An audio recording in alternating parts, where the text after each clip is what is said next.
Hello student, good morning to all. आज हम एक नया चैप्टर शुरू करने वाले हैं, वंशागतिकी के आणविक आधार, मॉलिक्यूलर बेसिस ऑफ इनहेरिटेंस। पिछले अध्यायों में हमने मेंडल के नियमों के बारे में पढ़ा। वंशागतिकी में principles of inheritance and variation में हमने मेंडल के कुछ नियम पढ़े, मेंडल के कुछ अपवाद पढ़े। मेंडल ने वंशागतिकी के नियम को कारकों के आधार पर, कारक के जोड़ों के आधार पर समझाने की कोशिश की थी, क्योंकि उस समय तक क्रोमोसोम्स की संरचना का पता नहीं चल पाया था। मेंडल के मृत्यु के 100 वर्ष पश्चात केंद्रक में स्थित ऐसे पदार्थ का पता चला जो अनुवांशिकी का वाहक होता है। जनक से सारे गुणों को संतति तक ले जाने का काम करने वाला कारक या फैक्टर का पता चल चुका है, और इसकी पूरी संरचना का अभी डिटेल में पता चल चुका है। तो पता चला है कि जो अधिकतर जीवों में अनुवांशिक पदार्थ होता है, जो गुणों का वाहक होता है, वो मुख्य रूप से डीएनए यानी डीऑक्सीराइबो न्यूक्लिक अम्ल ही होता है। कुछ जीवों में आरएनए भी अनुवांशिक पदार्थ का कार्य करता है। आरएनए यानी राइबो न्यूक्लिक एसिड। तो ये जो डीएनए है वह क्रोमोसोम्स में स्थित होता है, और क्रोमोसोम्स जो है वो केंद्र के अंदर स्थित होता है। जो यूकैरियोटिक कोशिका होती है उसके केंद्र के अंदर, और प्रोकैरियोटिक कोशिका में यह पूरे जीव द्रव्य में ही बिना केंद्रक झिल्ली के भी पाया जाता है। तो क्रोमोसोम जो है वो कोशिका का एक महत्वपूर्ण घटक होता है, क्योंकि इसके अंदर न केवल अनुवांशिक गुणों का वहन करने की क्षमता होती है, बल्कि यह कोशिका के प्रत्येक कार्य का नियंत्रण एवं निर्धारण भी करता है। ये पैतृक गुणों के संचरण के लिए भी उत्तरदायी होता है, और जीन को इसी क्रोमोसोम्स में डीएनए होता है। क्रोमोसोम डीएनए का बना होता है, और इस डीएनए में अनुवांशिक गुणों को वहन करने वाला या सारे गुणों का नियंत्रण करने वाला, एंजाइम्स का फॉर्मेशन करने वाला जीन उपस्थित होता है। इस प्रकार जीन क्रोमोसोम्स के थ्रू एक पीढ़ी से दूसरी पीढ़ी तक पहुंचता है, और इस प्रकार ये क्रोमोसोम जो है वो डीएनए और प्रोटीन का बना होता है। डीएनए में खुद का प्रतिलिपिकरण के द्वारा अपने ही समान अणु के संश्लेषण की या बनाने की, डुप्लीकेशन करने की क्षमता होती है। चूंकि डीएनए कोशिका के न्यूक्लियस के अंदर पाया जाता है, इसलिए इन्हें न्यूक्लिक अम्ल कहा जाता है। डीएनए का पृथक्करण सबसे पहले 1869 में फ्रेडरिक मेसर ने मवाद की कोशिकाओं, मवाद यानी पस की कोशिकाओं के न्यूक्लियस से किया था, और मेसर ने सबसे पहले इसका नाम न्यूक्लियस में होने के कारण न्यूक्लिन रखा था। इस प्रकार सजीवों में न्यूक्लियस के अंदर पाया जाने वाला अम्ल, न्यूक्लिक अम्ल, दो प्रकार के होते हैं, डीएनए और आरएनए। डीएनए माने डीऑक्सीराइबो न्यूक्लिक अम्ल, और आरएनए मतलब राइबो न्यूक्लिक अम्ल। तो और मैंने जैसे कि अभी बताया कि अधिकांश जीवों में अनुवांशिक पदार्थ डीएनए ही होता है, लेकिन कुछ प्रारंभिक प्रकार के विषाणुओं में अनुवांशिक पदार्थ आरएनए होता है, यानी यह गुणों का वाहक होता है। लेकिन जनरली ये कहना चाहिए कि विषाणु दूसरे जीवों के अंदर, होस्ट के अंदर आरएनए का डुप्लीकेशन कर पाता है। स्वतंत्र रूप से यह अपना डुप्लीकेशन नहीं कर पाता है, जैसे रेट्रोवायरस वगैरह में। और बाकी जीवों में ये अनुवांशिक पदार्थ नहीं होता है आरएनए, ये डीएनए के द्वारा निर्मित किया जाता है, और मुख्य रूप से प्रोटीन संश्लेषण में भाग लेता है। इसके अलावा आरएनए अनुकूलक, संरचनात्मक और कुछ स्थितियों में उत्प्रेरक अणु का भी कार्य करता है। इस लेसन में हम डीएनए की संरचना, उसकी प्रतिकृतिकरण कैसे होता है, डीएनए अपना डुप्लीकेशन कैसे करता है, डीएनए से आरएनए का निर्माण किस प्रकार होता है जिसे अनुलेखन कहा जाता है, और डीएनए में स्थित जो जीन्स हैं वो किस प्रकार अनुवांशिक कूट के रूप में यानी कोडॉन्स के रूप में, जो कि प्रोटीन्स में अमीनो अम्ल के क्रम को निर्धारण करते हैं, स्थित होते हैं। प्रोटीन संश्लेषण यानी स्थानांतरण प्रक्रिया किस प्रकार होती है, इनके नियंत्रण के प्रारंभिक आधार क्या है, इन सभी के बारे में हम पढ़ेंगे। पिछले दशक में जीनोमिक्स मतलब जीन्स के बारे में अध्ययन करने वाली शाखा के नए महाकल्प का प्रारंभ हुआ, और अब जो है अंत में मानव का जो महाजीनोम परियोजना है और डीएनए फिंगरप्रिंटिंग के बारे में हम पूरी तरह जान चुके हैं। तो ये सब जो है वो हम इस लेसन में पढ़ेंगे। सबसे पहले हम डीएनए के बारे में बात करते हैं। डीएनए की संरचना के बारे में पढ़ेंगे। डीएनए क्या होता है और किस प्रकार बना होता है, किस प्रकार इसमें डुप्लीकेशन होता है, अनुकृति होती है, अनुलेखन होता है, ये सब है ना। तो डीएनए डीऑक्सीराइबोन्यूक्लिक एसिड, ये डीऑक्सीराइबोन्यूक्लिक एसिड जो है वो न्यूक्लियोटाइडों का बना हुआ एक लंबा बहुलक होता है।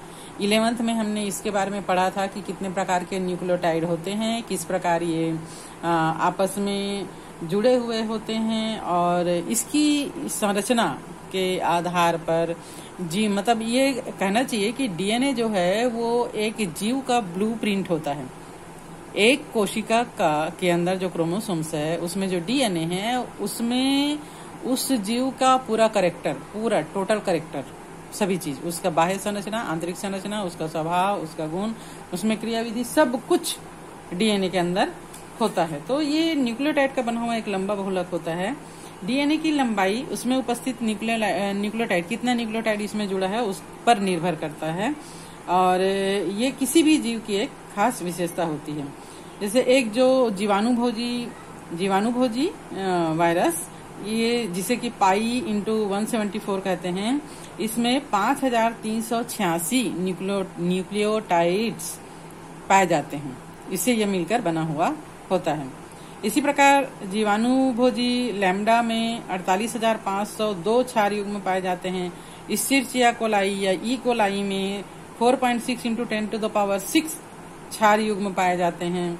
और मनुष्य के महाजीनोम में अगुणित डीएनए मतलब केवल एक है ना, क्रोमोसोम्स का एक जोड़ा, दोनों जोड़ा मिलाकर नहीं, 3.3 इंटू 10⁹ क्षार युग्म इसमें उपस्थित होता है। तो एक बहुत ही लंबा डीएनए की संरचना होती है, जटिल संरचना होती है, इसलिए इसे महाजीनोम कहा जाता है। अब अगर हम इसमें देखें डीएनए में पॉलीन्यूक्लियोटाइड की श्रृंखला की संरचना, स्ट्रक्चर ऑफ पॉलीन्यूक्लियोटाइड चेन, तो पॉलीन्यूक्लियोटाइड में 3 घटक होते हैं। नाइट्रोजनस क्षारक, पेंटोस शर्करा, 11th में हमने इसको संरचना के बारे में पढ़ा था अगर आप लोग को याद होगा तो। और आरएनए में स्थित राइबोस शर्करा होता है और डीएनए में डीऑक्सीराइबोस शर्करा होता है। और एक फास्फेट, मतलब एक डीएनए जो है वो नाइट्रोजनस क्षारक, पेंटोस शर्करा और फास्फेट ग्रुप से मिलकर बना हुआ होता है। हमने 11th में ये भी पढ़ा था कि नाइट्रोजनस क्षारक 2 प्रकार के होते हैं, प्यूरिन और पिरिमिडिन्स। प्यूरिन्स में एडेनिन और ग्वानिन पाए जाते हैं, ए और जी। इसी प्रकार पिरिमिडिन्स में साइटोसिन, यूरेसिल और थाइमिन पाया जाता है, CUNT। डीएनए की संरचना में यूरेसिल नहीं पाया जाता, जबकि आरएनए की संरचना में यूरेसिल पाया जाता है। ठीक है, आरएनए में एडेनिन नहीं होता और डीएनए में यूरेसिल नहीं होता है। साइटोसिन डीएनए तथा आरएनए दोनों में मिलता है, जबकि थाइमिन जो है वो एडेनिन कहा मैंने, थाइमिन है ना, थाइमिन जो है डीएनए में मिलता है। आरएनए में थाइमिन के स्थान पर यूरेसिल पाया जाता है। नाइट्रोजनी क्षार नाइट्रोजन ग्लाइकोसिडिक बंध के द्वारा हमने पढ़ा था।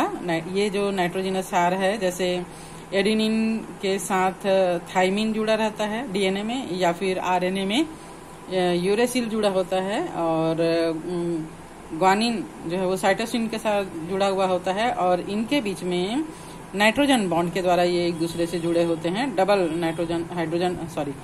हाइड्रोजन बॉन्ड के द्वारा एक दूसरे से जुड़े होते हैं, या डबल हाइड्रोजन बॉन्ड या ट्रिपल हाइड्रोजन बॉन्ड के द्वारा ये जुड़े होते हैं, जैसे एडेनिन या डीऑक्सी एडिनोसिन, ग्वानोसिन या डीऑक्सी ग्वानोसिन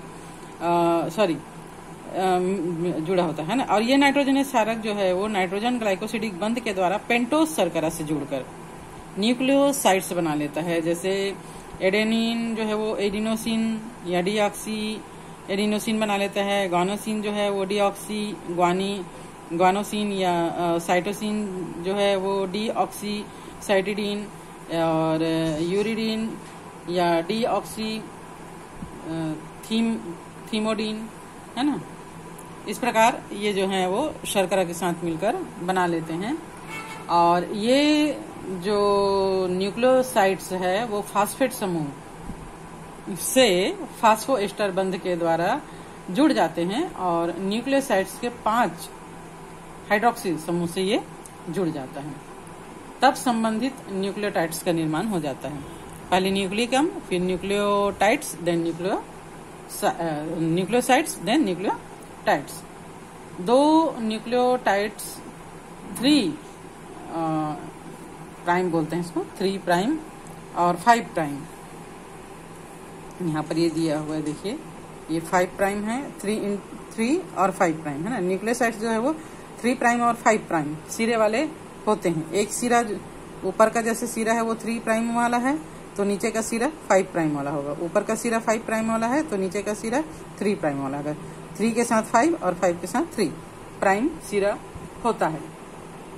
ये जो है वो फास्फोएस्टर बंध द्वारा जुड़कर न्यूक्लियोटाइड्स का निर्माण कर देता है। इस प्रकार कई न्यूक्लियोटाइड्स जुड़कर एक पॉलीन्यूक्लियोटाइड श्रृंखला का निर्माण कर देते हैं और इस तरह से निर्मित बहुलक में राइबोस शर्करा के 5 किनारे पर स्वतंत्र फास्फेट समूह जुड़ा हुआ रहता है, जिसे कि पॉलीन्यूक्लियोटाइड श्रृंखला का 5 प्राइम किनारा कहते हैं। जैसे कि यहाँ पर देख रहे हैं 5 प्राइम, है ना। फास्फेट का जो 5 प्राइम वाला सिरा है इससे जुड़ा हुआ है और यहाँ पर जो है वो फास्फेट समूह का 3 प्राइम वाला सिरा जुड़ा हुआ है।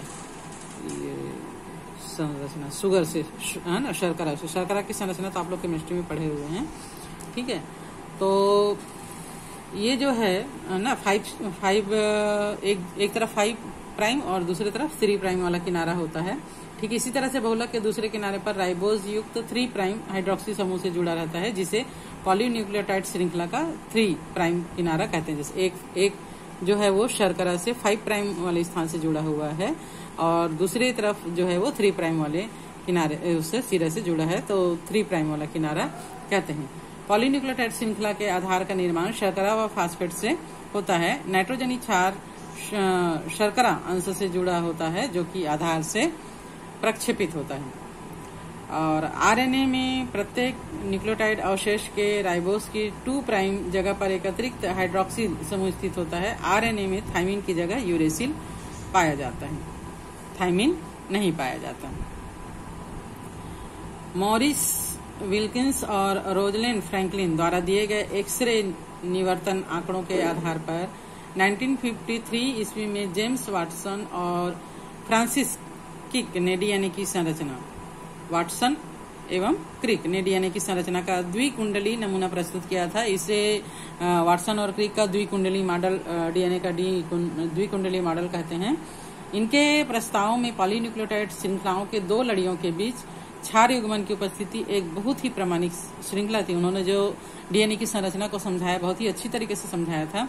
इस प्रस्ताव का समर्थन इरविन चारगाफ और ने अपने परीक्षण के आधार पर किया, और जिसमें उन्होंने बताया कि एडेनिन और थाइमिन और ग्वानिन व साइटोसिन के बीच का अनुपात जो है वो स्थिर होता है और एक दूसरे के बराबर होता है। जितना एडेनिन होगा उतना ही थाइमिन होगा, क्योंकि एडेनिन के साथ थाइमिन जुड़ा होता है, और जितना साइटोसिन होगा उतना ही ग्वानिन होगा, क्योंकि ग्वानिन जो है वो साइटोसिन के साथ जुड़ा हुआ रहता है। तो इनका जो अनुपात होता है एक दूसरे के बराबर होता है, ठीक है। क्षार युग्मन पॉलीन्यूक्लियोटाइड श्रृंखला की एक खास विशेषता होती है। क्षारों का जो ये जुड़ा हुआ होता है, आपस में जुड़ाव जो होता है, ये पॉलीन्यूक्लियोटाइड में होना ही है, मतलब ये जुड़े ही रहेंगे एक दूसरे से, और ये श्रृंखलाएं एक दूसरे के पूरक होती हैं। आमने सामने का जो श्रृंखला होता है वो एक दूसरे की पूरक होती है।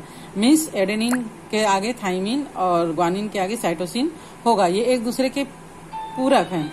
डीएनए की प्रत्येक रज्जुक नए रज्जुक के संश्लेषण हेतु टेम्पलेट का कार्य करते हैं। इस तरह से 2 द्विरज्जुकीय डीएनए यानी संतति डीएनए का निर्माण होता है, जो कि पैतृक डीएनए अणु के समान होता है। डीएनए की द्विकुंडली संरचना की क्या क्या खास विशेषताएं हैं, उसकी संरचना किस प्रकार बनती है, ये हम नेक्स्ट लेक्चर में पढ़ेंगे।